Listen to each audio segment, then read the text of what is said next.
Hello everyone, फेरि पनि स्वागत चाहन्छु तपाईँहरूले मेरो ब्लगमा। आज चाहिँ हामी जाँदैछौँ।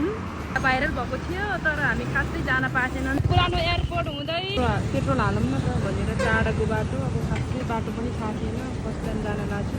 यति बिचोक आइपुग्यो है, इन्द्रपुल आइपुग्यो। हामी चाहिँ हुर्जुङ खोला जाने बाटोतिर लाग्यो है, तर खासै बाटो चिने छैन हामीले नि। सोध्दै जाँदैछौँ। त्यति भिडभाड त छैन। अब उता पुग्न लाग्दाखेरि चाहिँ कस्तो छ बाटो, भर्खर नै पिच गरे रहेछ क्या बाटो चाहिँ। बस्ती त्यति बाटो चाहिँ छैन यता। खै गाडीहरू नि भेट्दै भेट्यौँ कि खोइ पनि घुम्न नआउने रहेछ कि अगाडि नि गइसक्यो हो कि।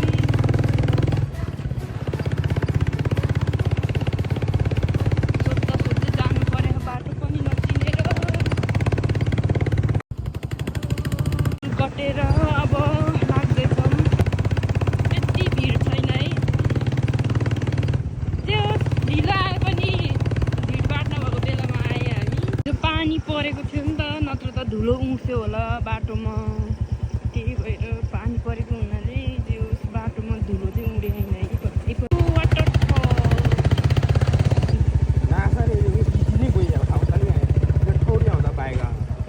तर बाटो सानो रहेछ, ठिकै छ। अब हाम्रो गाउँतिरको बाटो झन् कस्तो नराम्रो हुन्छ।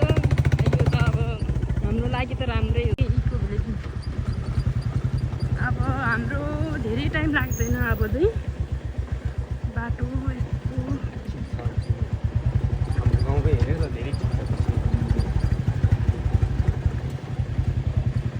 गाउँतिर जस्तै रहेछ।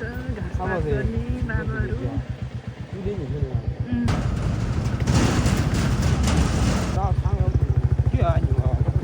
उताको चाहिँ गण्डकी ट्रक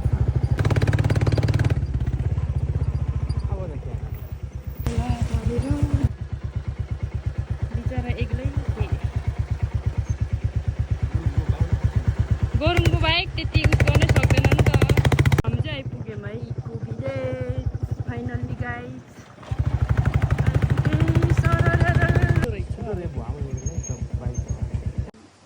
पार्किङ गरेर अब घुम्नु पऱ्यो नि त। के टाढा आएपछि त इको भिलेज आइपुग्यो है हामी गाइस।